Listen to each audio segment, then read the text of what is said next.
Velavan stores, Usman road, T Nagar, Chennai மற்றும் தூத்துக்குடி. விழா காலங்கள் எல்லாம் வேலவன் ஸ்டோர்ஸோடு. மாணவி சீனிவாசன். இந்த விவாதத்தில் கலந்து கொண்டு பேசிய முன்னாள் அமைச்சர் அன்புக்குரிய சகோதரர் திரு தங்கமணி அவர்கள் பேசுகின்ற பொழுது நம்முடைய மரியாதைக்குரிய நிதியமைச்சர் அவர்கள் எழுந்து கொடுக்க வேண்டிய நிதியை மத்திய அரசாங்கம் கொடுக்க வேண்டும், இதற்கு ஓரவஞ்சனை செய்கிறார்கள், பாரபட்சம் செய்கிறார்கள், ஜிஎஸ்டி கவுன்சிலில் அவர்கள் 1/3 அதிகாரத்தை வைத்திருக்கிறார்கள் என்றெல்லாம் பேசினார். ஜிஎஸ்டி கவுன்சில் என்பது ஒட்டுமொத்தமாக இந்தியா முழுமைக்கும் இருக்கக்கூடிய அத்தனை மாநில அமைச்சர்களிடம் கருத்து கேட்டு எடுக்கக்கூடிய முடிவுகள். ஜிஎஸ்டி ரிடக்ஷனால மாநில அரசுக்கு மட்டும் நிதி குறையவில்லை, மத்திய அரசுக்கும் நிதி குறைகிறது. தமிழ்நாடு அரசாங்கத்தை பொறுத்த மட்டும் நம்முடைய நிலைமையை மிக தெளிவாக சொல்லியிருக்கிறோம். ஜிஎஸ்டி கவுன்சிலிலும் சொல்லியிருக்கிறோம், பொதுவெளியிலும் நாங்கள் சொல்லியிருக்கிறோம். ரேட் ரேஷனலைசேஷன், ஜிஎஸ்டி வரி விகிதங்களில் நீங்கள் சொல்லிக் கொண்டு வந்திருக்கக்கூடிய மாறுதல் சமுதாயத்தில் இருக்கக்கூடிய கன்சியூமர்ஸ், அடிப்பட்ட மக்களுக்கு, அடிப்படையான மக்களுக்கு யாருக்கு அந்த பலன் போய் சேர வேண்டுமோ அந்த பலன் அவர்களுக்கு கண்டிப்பாக போய் சேரக்கூடிய வகையில் இந்த விகிதாச்சாரங்கள் மாற்றியமைப்பதை தமிழ்நாடு அரசு வரவேற்கிறது என்பதைத்தான் நாங்கள் துவக்கத்திலே சொல்லியிருக்கிறோம். எனவே எந்த ஒரு கட்டத்திலும் இந்த பலன்கள் என்பது பொதுமக்களுக்கு சென்று அடைவதை தமிழ்நாடு அரசு வலியுறுத்துகிறது என்று தான் நாங்கள் சொல்லியிருக்கிறோம். அதை நாங்கள் ஒருபோதும் எதிர்க்கவில்லை. இன்னொன்று, நீங்கள் சொன்னதை போல இந்த அடிப்படையில் தான் தமிழ்நாடு அரசுக்கு நிதி இழப்பு வரக்கூடிய ஒரு நிலை வந்தாலும் கூட தமிழ்நாடு அரசுக்கு மட்டுமல்ல, சுற்றி இருக்கக்கூடிய பல்வேறு மாநிலங்கள், எல்லா மாநிலங்களுக்குமே கூட நிதி இழப்பு வருகிற போது ஜிஎஸ்டி கவுன்சிலில் இதில் எந்தெந்த மாநிலங்கள் அதிகமாக நிதி இழப்பை சந்திக்கிறதோ நாங்கள் அனைவருமே கூடி இந்த வகையிலே எங்களுக்கு பாதிப்பு இருக்கிறது என்று சொல்லுகிற போதும் சொன்னோம். இந்த ரேஷனலைசேஷன்னாலே வரக்கூடிய நன்மையை நீங்கள் எல்லோருக்கும் கொண்டு சேருங்கள், எங்களுக்கு பிரச்சனை இல்லை என்று தான் சொன்னோம். அதன் அடிப்படையில் தான் நீங்கள் துவக்கத்திலே சொன்னதைப் போல ஒரு கன்சென்சஸ் வந்தது. கன்சென்சஸ் படி தான் நம்முடைய ஜிஎஸ்டி கவுன்சிலை அனைவரும் ஏற்றுக்கொள்ளும். காரணம், நமக்கு இருக்கக்கூடிய இந்த பிரச்சனை இருந்தாலும் கூட சாதாரண மக்களுக்கு வரக்கூடிய இந்த ரேஷனலைசேஷனில் வரக்கூடிய அந்த நன்மை கிடைப்பதற்கு நாம் தடையாக இருந்துவிடக்கூடாது என்ற அந்த ஒரு நோக்கம். எப்படி நாங்கள் மாநில அரசாங்கத்துக்கு வரக்கூடிய அந்த வருவாய் இழப்பு இருக்கின்ற நேரத்திலும் சாதாரண மக்களுக்கு இந்த பிரச்சனையினாலே ஒரு துன்பம் வர வேண்டாம், அவர்களுக்கு ஏதேனும் நன்மை வருகிறது என்றால் அதை நாம் வரவேற்போம் என்று ஒத்துக்கொண்டோமோ, அதே போன்று ஒன்றிய அரசும் பாதிக்கப்பட்டிருக்கக்கூடிய மாநிலங்களுக்கு நீங்கள் அந்த காம்பன்சேஷன் செஸ்ஸில் நீங்கள் மாநிலங்களுக்கு உரிய நிதியை நீங்கள் வழங்குவீர்கள் என்று சொன்னால் மாநிலத்தினுடைய வரி வருவாயில் மிகப்பெரிய பாதிப்பு இருக்காது. காரணம் என்னவென்று சொன்னால், மத்திய அரசாங்கம் உங்களுக்கு செஸ் இருக்கிறது, சர்சார்ஜ் இருக்கிறது, நீங்கள் அதன்படி நீங்கள் போட்டு வாங்கி கொண்டிருக்கிறீர்கள். இப்போது கூட நாங்கள் கேட்டோம், நீங்கள் ஒரு அடிஷ்னல் செஸ் கொடுங்கள். நீங்கள் ரேட்டை குறைப்பதை பற்றி நாங்கள் எந்த விதத்திலையும் சொல்லவில்லை. மத்திய அரசாங்கத்திற்கு அந்த பொறுப்பு இருக்கிறது, மத்திய அரசாங்கத்திற்கு அந்த வாய்ப்பு இருக்கிறது. ஒரு அடிஷ்னல் செஸ் கொடுங்கள். அந்த பணத்தை மாநில அரசாங்கங்கள் ஜிஎஸ்டியில் எந்த அளவிற்கு உங்களுக்கு வருவாய் குறைகிறதோ அந்த அளவுக்கு கொடுங்கள். நீங்கள் இப்போ செஞ்சிருக்கக்கூடிய இந்த ரேட் ரேஷனலைசேஷனில் தமிழ்நாடு அரசாங்கம் உள்ளிட்டு இருக்கக்கூடிய பல அரசாங்கங்களுக்கு இன்றைக்கி பல்லாயிரம் கோடி கணக்கான ரூபாய் இன்றைக்கு நமக்கு வருவாய் இழப்பு ஏற்பட்டிருக்கிறது.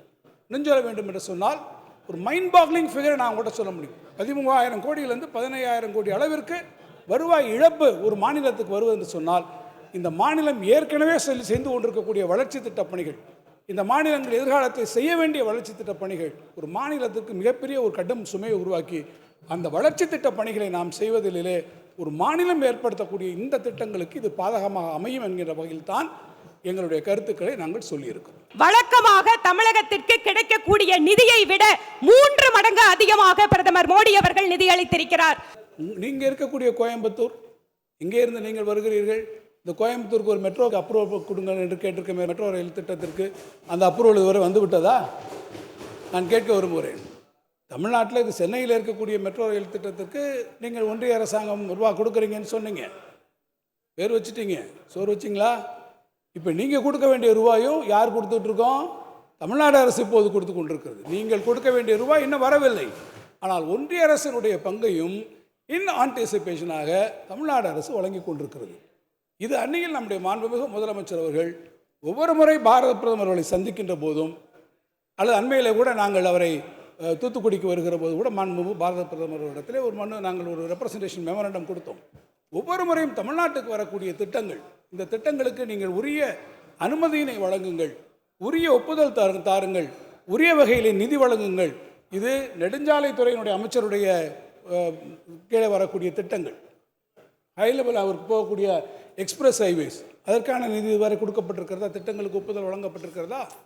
அல்லது நான் குறிப்பிட்டதை போல மதுரை மெட்ரோவுக்கு ஒப்புதல் தந்திருக்கிறீர்களா? கோயம்புத்தூருக்கு தந்திருக்கிறீர்களா? மாறாக இதற்கு பிறகும் கூட சுற்றி இருக்கக்கூடிய மகாராஷ்டிராவாக இருந்தாலும் குஜராத்தாக இருந்தாலும் எங்கெல்லாம் உங்கள் ஆட்சி இருக்கிறதோ அல்லது எங்கே உங்களுக்கு வேண்டப்பட்டவர்கள் இருக்கிறார்களோ அங்கே மாத்திரம்தான் அதற்கான ஒப்புதலை உங்களுடைய ஒன்றிய அரசு தருகிறது. எனவே தான் நான் இதை மாற்றாந்தாய் மனப்பான்மை என்று நாங்கள் சுட்டிக்காட்டுகிறோம். இன்று பல்வேறு தரப்பினருடைய போராட்டங்களை பார்த்து கொண்டிருக்கிறது. தூய்மை பணியாளர்கள், அரசு மருத்துவர்கள், செவிலியர்கள், மருத்துவர்களும் செவிலியர்களும் போராடி கொண்டிருக்கிறார்கள் என்று சொல்லுகிறார். இந்த மக்கள் நல்வாழ்வுத்துறையை பொறுத்தவரை மருத்துவர்களுக்கான பணியிடங்களாக இருந்தாலும் சரி, செவிலியர்களுக்கான பணியிடங்களாக இருந்தாலும் சரி, அல்லது பணி மாறுதல்களாக இருந்தாலும் சரி, அல்லது பணியிடங்களில் அவர்களுக்கான பதவி உயர்வுகளாக இருந்தாலும் சரி, வேறு எப்போதுமே இல்லாத அளவுக்கு பணி மாறுதல்களும் பதவி உயர்வுகளும், அதேபோல் இப்போ அந்த காலி பணியிடங்களை நிரப்புகிற அந்த விஷயத்திலும் வெளிப்படை தன்மையோடு கவுன்சிலிங் நடத்தி எம்ஆர்பியின் மூலம் நிறைவேற்றப்பட்டதன் விளைவு இன்றைக்கு எல்லா மருத்துவர்களும் செவிலியர்களும் மகிழ்ச்சியோடு இருக்கிறார்கள். என்னதான் மன்ற உறுப்பினர் வானதி சீனிவாசன் அவர்களை போராட்டத்தில் தூண்டிவிட்டாலும் ஒருவர் கூட போராட்டத்திற்கு வரமாட்டார்கள் என்பதை தெரிவித்து, இந்தியாவில் இருக்கிற 142 கோடி மக்களும் கேட்கிறார்கள், நீங்கள் சொன்னீர்களே 15 லட்சத்தை போட்டீர்களா என்று கேட்டுக்கொண்டிருக்கிறார்கள்.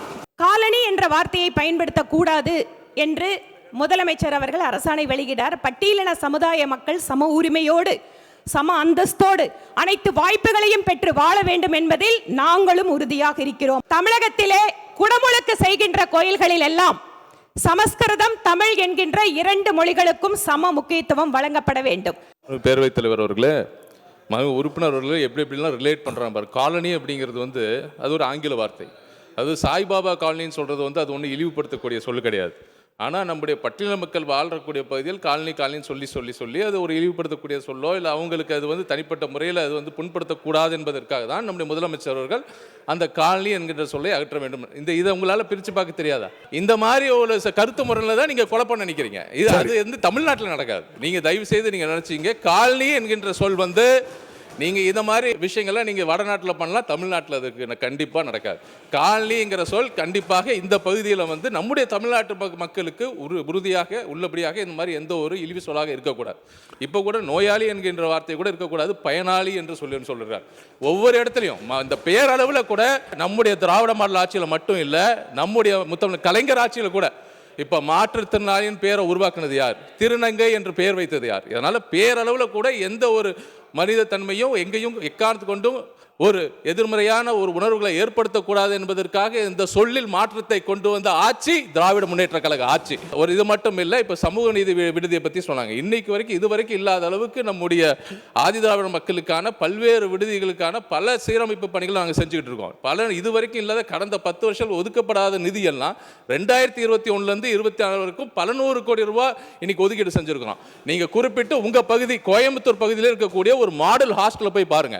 இது வரைக்கும் இல்லாத அந்த மாதிரி விடுதி பெங்களூரில் இருக்கக்கூடிய ஐஐஎம் இது மாதிரி பல்வேறு நம்முடைய கார்ப்பரேட் நிறுவனங்களில் வழங்கக்கூடிய ஹாஸ்டல் போல இருக்குது. அதாவது தனிப்பட்ட முறையில் ஒரு பெரிய போட்டிகோ, இது இல்லாமல் 2 சைடு முன்புறமும் பின்புறமும் தனியான கோர்ட்யார்ட்ஸு, இது மட்டும் இல்லாமல் இன்டோர் கேம்ஸு, இது மட்டும் இல்லாமல் இந்த ஓடிஎஸ்ன்னு சொல்லக்கூடிய ஓப்பன் டு ஸ்கை சிஸ்டம், இது இல்லாமல் பல்வேறு வசதிகள், இது இல்லாமல் இணையதள வசதி என எல்லா வசதிகளையும் இது வரைக்கும் இல்லாத வரைக்கும் நீங்கள் வேறு எந்த மாநிலத்தில் நீங்கள் பிஜேபி ஆளக்கூடிய கூட இருக்கக்கூடிய அங்கே மாநிலத்தில் போய் பாருங்கள், அங்கே இருக்கிற மக்களுக்கு என்னென்ன வசதிகள் நீங்கள் செஞ்சுருக்கிறீங்க. ஆனால் திமுக ஆட்சியில் நம்முடைய முதலமைச்சர் அவர்கள் இங்கே இருக்கிற பட்டியலின மக்களுக்காக, பழங்குடியின மக்களுக்காக இது வரைக்கும் செய்யாத அனைத்து அடிப்படை வசதிகளும் செய்திருக்கிறார் நம்முடைய முதலமைச்சர் அவர்கள்.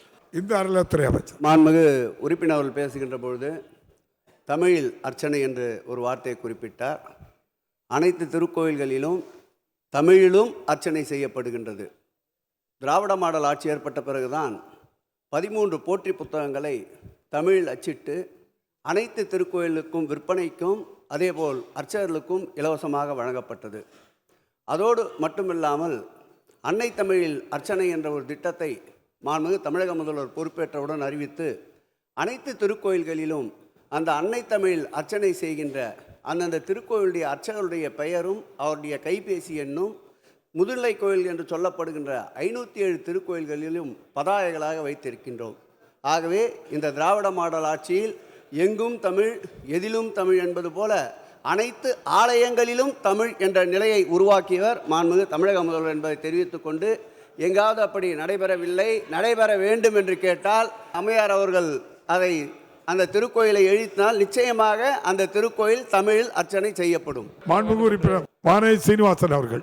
மாண்புமிகு பேரவைத் தலைவர் அவர்களே, இன்று எங்களுடைய சட்டமன்ற குழு தலைவர், மாநில தலைவர் திரு நயினார் நாகேந்திரன் அவர்களுடைய பிறந்த நாளுக்கு மாநிலத்தினுடைய மரியாதைக்குரிய முதலமைச்சர் வாழ்த்தை தெரிவித்தார். கோவை மாவட்டத்தினுடைய 2 முக்கியமான பிரச்சனைகளை பற்றி இங்கு அரசினுடைய கவனத்தை ஈர்க்க விரும்புகிறேன். ஒன்று, பாரதியார் பல்கலைக்கழக நில எடுப்பிலே கிட்டத்தட்ட 700க்கும் மேற்பட்ட ஏக்கர்கள் எடுத்ததற்கு பின்பாக 45 வருடங்களாக அவர்களுக்கான இழப்பீட்டு தொகை என்பது இன்னும் கிடைக்காமல் இருக்கிறது. இது குறித்து தமிழக அரசு உடனடியாக நடவடிக்கை எடுத்து அந்த மக்களுக்கு நீதி வழங்க வேண்டும் என தங்கள் வாயிலாக கேட்டுக்கொள்கிறேன்.